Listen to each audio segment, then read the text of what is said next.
Diesel ও কেরোসিনের দাম লিটারে 1 টাকা কমিয়ে নতুন মূল্য সমন্বয় করেছে সরকার, আজ থেকে কার্যকর। জাতীয় সংসদে পাশ হলো 2024-25 অর্থবছরের 7,97,000 কোটি টাকার বাজেট, নেই কোনো বড় পরিবর্তন। এবং আজ থেকে দেশের সকল পাবলিক বিশ্ববিদ্যালয়ে অনির্দিষ্টকালের কর্মবিরতি ঘোষণা, বৈষম্যমূলক প্রজ্ঞাপন প্রত্যাহারের দাবি।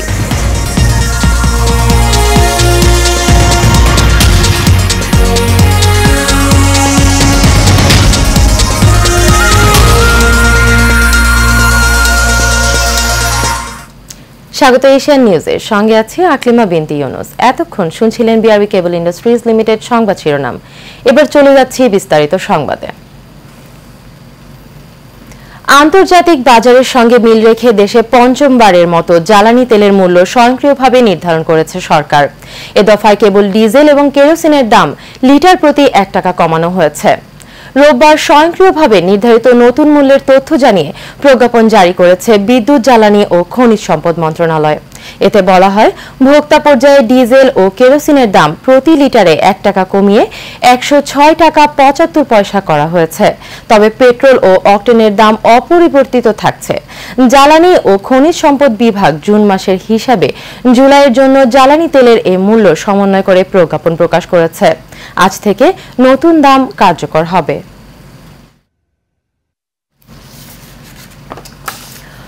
বড় কোনো পরিবর্তন ছাড়াই জাতীয় সংসদে সর্বসম্মতিক্রমে পাশ হয়েছে 2024-25 অর্থবছরের বাজেট, যা আজ থেকে কার্যকর হবে। আজ থেকে শুরু হয়েছে নতুন অর্থবছর। এর আগে রোববার জাতীয় সংসদে নতুন অর্থবছরের জন্য 7,97,00,000 কোটি টাকার প্রস্তাবিত বাজেট সর্বসম্মতিক্রমে পাশ হয়। গেল 6 জুন জাতীয় সংসদে 2024-25 অর্থ বছরের বাজেট উপস্থাপন করেন অর্থমন্ত্রী আবুল হাসান মাহমুদ আলী। প্রায় 3 সপ্তাহ ধরে সংসদে আলোচনা শেষে শনিবার সংসদে অর্থ বিলের অনুমোদন দেওয়া হয়, যা সর্বসম্মতিক্রমে রোববার পাশ হলো। ব্যাপক আলোচনা সমালোচনার পরও এবারের বাজেটে সুযোগ রাখা হয়েছে 15% কর দিয়ে কালো টাকা সাদা করার। পাশাপাশি করদাতাদের সর্বোচ্চ কর হার 25%ই থাকছে।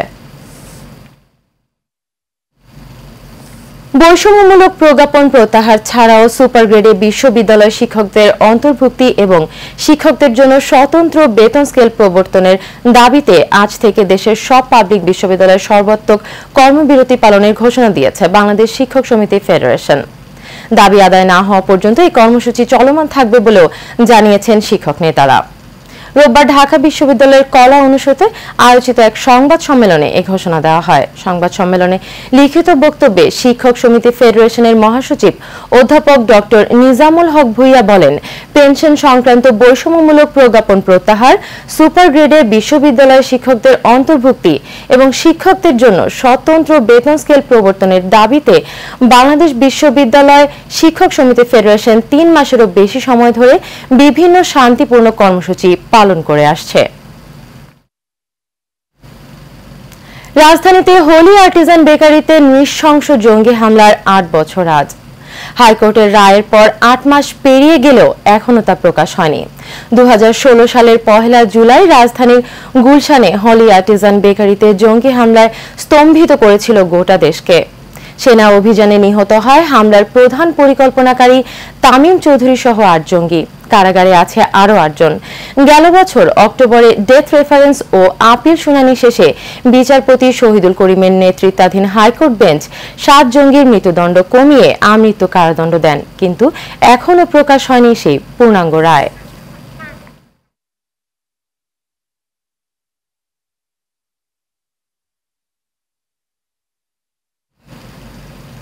হজ পালন করতে গিয়ে নিখোঁজ হয়েছেন বাংলাদেশের তাজুল ইসলাম নামে একজন হাজি।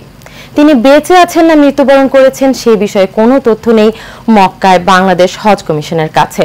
এদিকে 30,000-এর মতো হাজি দেশে ফিরলেও লাগেজ লাপাত্তা রয়েছে অনেকের। বিভিন্ন অনিয়মের কারণে 18টি ট্রাভেল এজেন্সিকে কারণ দর্শানোর নোটিশ দিয়েছে কর্তৃপক্ষ। সৌদি আরব প্রতিনিধি আব্দুস সালাম কাউসারের পাঠানো রিপোর্টে জানাচ্ছেন রকিব মানিক। মক্কায় হজ এজেন্সি অ্যাসোসিয়েশনের নেতৃবৃন্দের সাথে মতবিনিময় করেন সৌদি হজ ও উমরা উপমন্ত্রী ডক্টর আল হাসান আল মনখরা। এ সময় হজ পালনকালে মিনা, আরাফায় ও মুজদালিফায় হাজিরা যে ভোগান্তিতে পড়েছে, এর জন্য সৌদি মুআল্লিমদের বিরুদ্ধে ব্যবস্থা নেওয়ার কথা বলে জানান সৌদি হজ উপমন্ত্রী। কিছু কিছু ক্ষেত্রে বাস দেরিতে দিয়েছে, মক্কা থেকে মিনা যাওয়ার বাস, এবং কিছু কিছু ক্ষেত্রে মুআল্লিমগণ মিনায় স্থান কম দিয়েছে, থাকার জন্য টেন্ট ছোট দিয়েছে। আবার কোনো কোনো ক্ষেত্রে আরাফা থেকে মুজদালিফায় গমনের বাস দেরিতে দিয়েছে, অনেক হজযাত্রীকে মুজদালিফায় দেরিতে যেতে হয়েছে। এই বিষয়গুলি আমি মাননীয় হজ ও উমরা উপমন্ত্রীকে অবহিত করেছি। তাছাড়াও জামারাতে প্রবেশের সময় সকালবেলা যে হজযাত্রীদের পানির স্বল্পতা ছিল জামারাতে, সে বিষয়টিও ওনাকে অবহিত করেছি। হজ করতে গিয়ে নিখোঁজ হয়েছেন জামালপুর জেলার দেওয়ানগঞ্জের হাজী তাজুল ইসলাম। হজ মিশন জানায় তিনি মিনা থেকে ফেরার পথে নিখোঁজ হয়েছেন। এই ধরনের কার্যক্রমের জন্য তাদের বিরুদ্ধে ইতিমধ্যে থানায় সাধারণ ডায়েরি করা হয়েছে। আমরা দেশে ফেরার পরে তাদের বিষয়টি আরও তদন্ত করে তাদের বিরুদ্ধে আমরা প্রয়োজনীয় আইনানুগ ব্যবস্থা গ্রহণ করব। এদিকে খেদমা তাকোয়া ও জিলহজ ট্রাভেলস এজেন্সির বিরুদ্ধে নেশাজাতীয় দ্রব্য পাচারের অভিযোগ উঠেছে। এছাড়া বিভিন্ন অভিযোগের কারণে বারাকাত ট্রাভেলস সহ 18 এজেন্সির বিরুদ্ধে ব্যবস্থা নিচ্ছে কর্তৃপক্ষ। রকিব মানিক, এশিয়ান টেলিভিশন, ঢাকা। জমকালো আয়োজনের মধ্য দিয়ে বঙ্গবন্ধু সৈনিক লীগের কিশোরগঞ্জ জেলা শাখার পরিচিতি ও আলোচনা সভা হয়েছে। শহরের শহীদ সৈয়দ নজরুল ইসলাম চত্বরে এই সভা অনুষ্ঠিত হয়। অনুষ্ঠানের উদ্বোধন করেন বঙ্গবন্ধু সৈনিক লীগের কেন্দ্রীয় কমিটির সভাপতি বীর মুক্তিযোদ্ধা আলহাজ হারুনুর রশিদ সিআইপি। সভায় প্রধান অতিথি হিসেবে ছিলেন কিশোরগঞ্জ জেলা আওয়ামী লীগের সভাপতি অ্যাডভোকেট জিল্লুর রহমান। শহীদুল হক জীবনের ক্যামেরায় কিশোরগঞ্জ প্রতিনিধি হাফিজুর রহমানকে সাথে নিয়ে আরো জানাচ্ছেন বাতেন বিপ্লব। সকাল থেকেই বিভিন্ন উপজেলা থেকে বঙ্গবন্ধু সৈনিক লীগের নেতাকর্মীরা মিছিল নিয়ে অনুষ্ঠানে জড়ো হয়। কিশোরগঞ্জ জেলা বঙ্গবন্ধু সৈনিক লীগের সভাপতি ফরিদ মিয়ার সভাপতিত্বে প্রধান অতিথি হিসেবে উপস্থিত ছিলেন কিশোরগঞ্জ জেলা আওয়ামী লীগের সভাপতি ও জেলা পরিষদ চেয়ারম্যান অ্যাডভোকেট জিল্লুর রহমান। আলোচনা সভায় উদ্বোধক হিসেবে উপস্থিত ছিলেন বঙ্গবন্ধু সৈনিক লীগের সংগ্রামী কেন্দ্রীয় সভাপতি বীর মুক্তিযোদ্ধা আলহাজ হারুনুর রশিদ সিআইপি। এ সময় তিনি বলেন, শেখ হাসিনার হাতকে শক্তিশালী করতে তিনি বঙ্গবন্ধু সৈনিক লীগের নেতাকর্মীদের সাথে নিয়ে সব সময় মাঠে প্রস্তুত রয়েছেন। মাননীয় প্রধানমন্ত্রীর আদর্শকে মানা আর গরিবের পিছনে আমাদের থাকা, তাদেরকে সহযোগিতা করা, তাদেরকে অন্যায়কে আমরা প্রশ্রয় দেব না। আল্লাহর রহমতে আপনারা যে কোনো অন্যায় পাইলে প্রশাসনের কাছে বলবেন, আওয়ামী লীগের নেতা আছে তাদের কাছে বলবেন, আপনারা বলবেন, থানায় যাবেন। অন্যায় যে করবে তাকে রক্ষা দিবেন না। অন্যায়ের পথে বাংলাদেশে অনেক মাননীয় প্রধানমন্ত্রী বলে দিয়েছে, আমার দেশে কোনো রকম যেন অন্যায় কাজ কেউ করতে না পারে, সেজন্য সকলেরই প্রস্তুত থাকার জন্য বলছে। আমিও বলি বঙ্গবন্ধু সৈনিক লীগের সকলকে আপনারা প্রস্তুত থাকবেন। প্রধান অতিথির বক্তব্যে অ্যাডভোকেট জিল্লুর রহমান বঙ্গবন্ধু সৈনিক লীগকে সহযোদ্ধা হিসেবে ভূয়সী প্রশংসা করেন। হারুন ভাইকে আবারও আমি বলি, তা আপনি সত্যিকার অর্থে আপনারা সৈনিক লীগ করে আসছেন এবং সৈনিক লীগ একটি ফোর্স, আমরা বলি এটা আওয়ামী লীগের একটা ফোর্স, অক্সিলারি ফোর্স হিসেবে দায়িত্ব পালন করবে। আর একটা ব্যাপার আপনাকে বলবো যে আপনারা কেন্দ্রীয় নেতৃবৃন্দের সাথে আলোচনা করে আপনাদের শ্রমিক লীগটাকে আমাদের অঙ্গ সংগঠনে নিয়ে নেবেন। অনুষ্ঠানে অন্যান্যের মাঝে উপস্থিত ছিলেন কেন্দ্রীয় কমিটির সহসভাপতি অ্যাডভোকেট শওকত আলম, যুগ্ম সাধারণ সম্পাদক শাহ রেজাউল মাহমুদ, সাংগঠনিক সম্পাদক সোহেল রানা, কিশোরগঞ্জ কৃষক লীগের সদস্য আলমগীর হোসেন সহ আওয়ামী লীগের বিভিন্ন অঙ্গ ও সহযোগী সংগঠনের নেতৃবৃন্দ। অনুষ্ঠান সঞ্চালনায় ছিলেন জেলা বঙ্গবন্ধু সৈনিক লীগের সাধারণ সম্পাদক তানজিম হায়দার তুষার। সভাপতি তার কমিটি দেওয়ার এখতিয়ার রাখেন। বাতেন বিপ্লব, এশিয়ান টেলিভিশন, ঢাকা। এখন সারা বাংলার সংবাদ।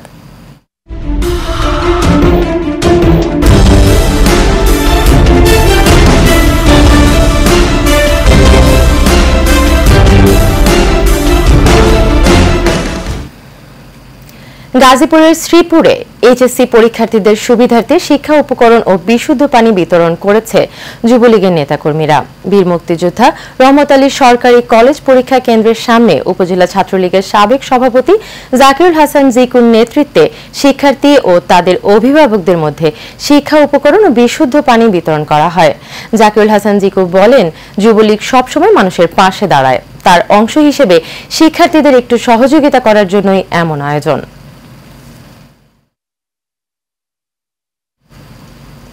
ময়মনসিংহের হালুয়াঘাট উপজেলায় এইচএসসি পরীক্ষায় 2384 জন শিক্ষার্থী অংশগ্রহণ করেছে। এর মধ্যে অনুপস্থিত 18 জন। এর মধ্যে পরীক্ষায় অসদুপায় অবলম্বনের জন্য হালুয়াঘাট টেকনিক্যাল কলেজের এক শিক্ষার্থীকে 1 বছরের জন্য বহিষ্কার করেছে উপজেলা নির্বাহী অফিসার মোহাম্মদ আবিদুর রহমান। এবছর হালুয়াঘাটে মোট 7টি কেন্দ্রে এইচএসসি পরীক্ষা অনুষ্ঠিত হচ্ছে। উচ্চ মাধ্যমিক সার্টিফিকেট পরীক্ষা নকলমুক্ত ও শান্তিপূর্ণ পরিবেশে সম্পন্ন করার লক্ষ্যে উপজেলার বিভিন্ন পরীক্ষা কেন্দ্র পরিদর্শন করেন উপজেলা নির্বাহী অফিসার মোহাম্মদ আবিদুর রহমান।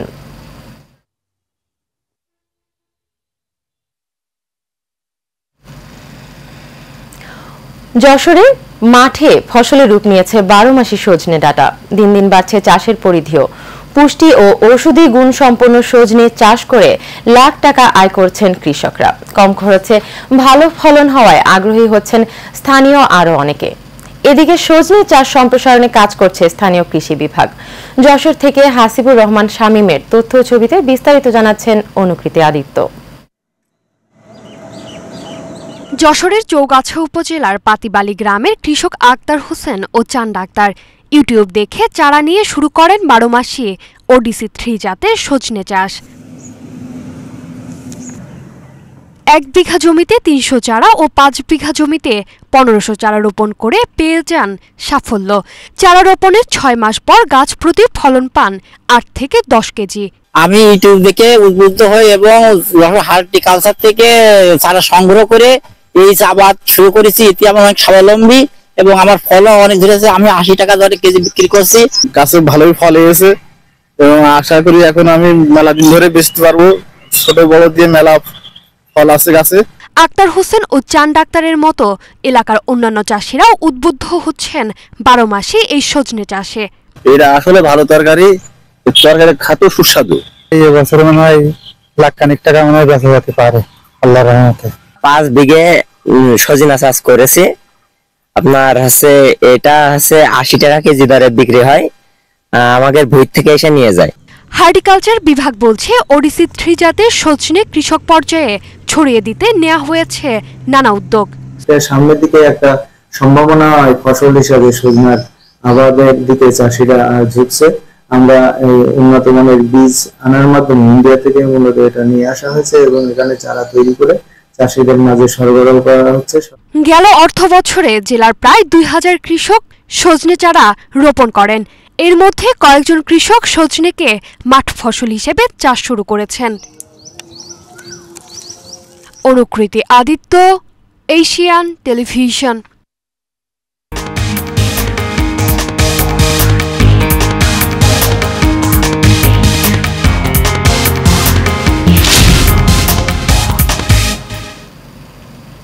এবার আন্তর্জাতিক প্রসঙ্গ। প্রবল বৃষ্টিতে ভারতের উত্তরখণ্ডে আকস্মিক বন্যা দেখা দিয়েছে। বন্যার পানিতে ভেসে যাচ্ছে গাড়ি, বাড়িঘর সহ বহু আসবাবপত্র। গত কয়েকদিন ধরে উত্তরখণ্ডে প্রবল বৃষ্টি হচ্ছে। বৃষ্টিতে অস্বাভাবিকভাবে বেড়েছে গঙ্গার পানি। কোথাও কোথাও রাস্তায় উঠে এসেছে গঙ্গার পানি, কোথাও আবার তা ছুঁয়ে ফেলেছে বিপদসীমা। এই পরিস্থিতিতে গঙ্গা সংলগ্ন এলাকাগুলোতে সরকারিভাবে রেড অ্যালার্ট জারি করা হয়েছে। রোববার দিল্লির আবহাওয়া অফিসের এক বার্তায় জানায় দেহরাদুন এবং বাগেশ্বরে ভারী বৃষ্টির সম্ভাবনা রয়েছে। কুমায়ুন অঞ্চলেও ভারী বৃষ্টির পূর্বাভাস দেওয়া হয়েছে। আগামী 5 দিন ধরে এই পরিস্থিতি বজায় থাকবে। গত 24 ঘন্টায় রানীক্ষেতে 28 মিলিমিটার, লালডাঙে 27, দেহরাদুনে 18 ও নৈনিতালে 10 মিলিমিটার বৃষ্টি হয়েছে। আগামী দিনে এই বৃষ্টির পরিমাণ আরও বাড়বে বলে জানিয়েছে আবহাওয়া অফিস।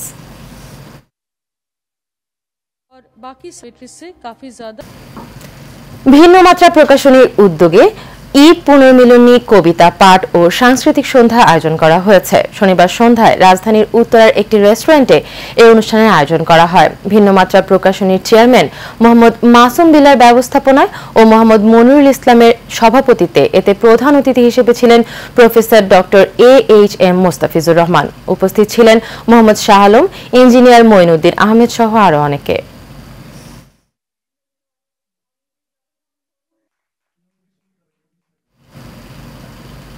যুক্তরাষ্ট্রের স্ট্রেট ডেমোক্রেটিক নির্বাচনকে সামনে রেখে People United for Progress People Up এর প্রতিষ্ঠাতা ও president sir doctor Abu Jafar অভিবাসীদের জন্য 9 দফা দাবি তোলেন।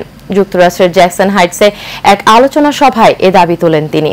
এ সময় তিনি অভিবাসীদের জন্য স্বাস্থ্যসেবা, নাগরিকত্বের প্রক্রিয়া, সব অভিবাসীদের অন্তর্ভুক্ত করা, সহনশীল মূল্যে বাসস্থান নিশ্চিত করা, জলবায়ুর ক্ষতিকর প্রভাব নিয়ন্ত্রণ করা, মাদক ও অস্ত্রের অপব্যবহার থেকে যুব সম্প্রদায়কে মুক্ত করার আবেদন জানান। অভিবাসীদের ঐক্যবদ্ধ হয়ে দাবি দেওয়া নিয়ে নির্বাচনে ভোট প্রদানের আহ্বান জানান তিনি।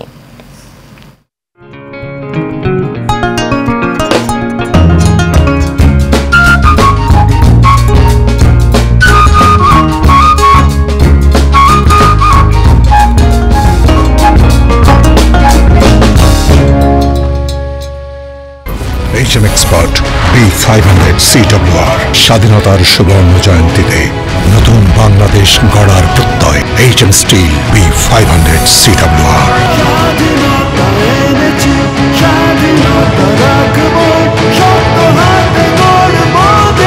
HM Steel। এবারে HM Steel চট্টগ্রাম সংবাদ। চট্টগ্রাম 10 আসনের সংসদ সদস্য মোহাম্মদ মহিউদ্দিন বাচ্চুর নেতৃত্বে 24 নম্বর উত্তর আগ্রাবাদ ওয়ার্ড আওয়ামী লীগ ও সহযোগী সংগঠনের উদ্যোগে আওয়ামী লীগের 75 বছর পূর্তি ও প্লাটিনাম জয়ন্তী উপলক্ষে আনন্দ র্যালি হয়েছে। ওয়ার্ড আওয়ামী লীগের সভাপতি সৈয়দ মোহাম্মদ জাকারিয়ার সভাপতিত্বে এবং ওয়ার্ড কাউন্সিলর নাজমুল হক ডিউকের পরিচালনায় শোভাযাত্রার উপস্থিত ছিলেন যুবলীগের সাবেক প্রেসিডিয়াম সংসদ সদস্য মাহমুদুল হক, চট্টগ্রাম মহানগর আওয়ামী লীগ ত্রাণ ও সমাজ কল্যাণ সম্পাদক মোহাম্মদ হোসেন, কেন্দ্রীয় যুবলীগ নেতা জাহাঙ্গীর আলম সহ আরো অনেকে।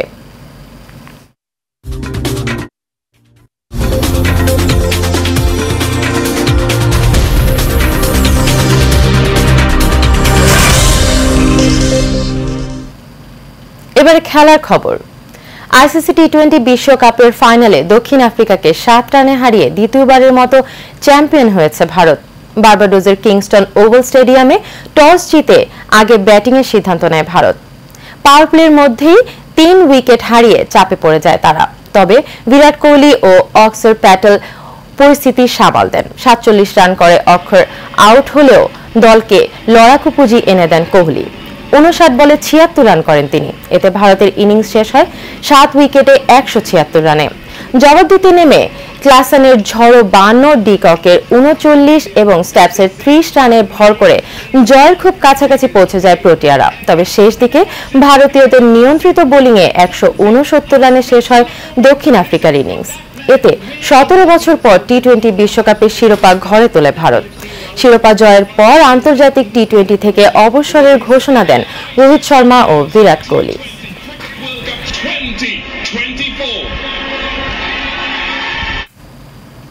শেষ করবো এশিয়ান নিউজ, তবে যাবার আগে বিআরবি কেবল ইন্ডাস্ট্রিজ লিমিটেড সংবাদ শিরোনামগুলো জেনে নেব আরো একবার।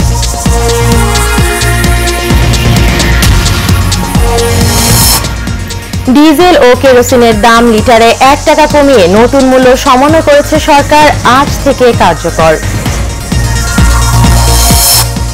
জাতীয় সংসদে পাশ হল 2024-25 অর্থ বছরের 7,97,000 কোটি টাকার বাজেট, নেই বড় পরিবর্তন। এবং আজ থেকে দেশের সকল পাবলিক বিশ্ববিদ্যালয়ে অনির্দিষ্টকালের কর্মবিরতির ঘোষণা, বৈষম্যমূলক প্রজ্ঞাপন প্রত্যাহারের দাবি। এশিয়া নিউজে পর্যন্তই। আমাদের পরবর্তী সংবাদ দেখার আমন্ত্রণ রইল। এতক্ষণ সাথে থাকার জন্য সবাইকে ধন্যবাদ।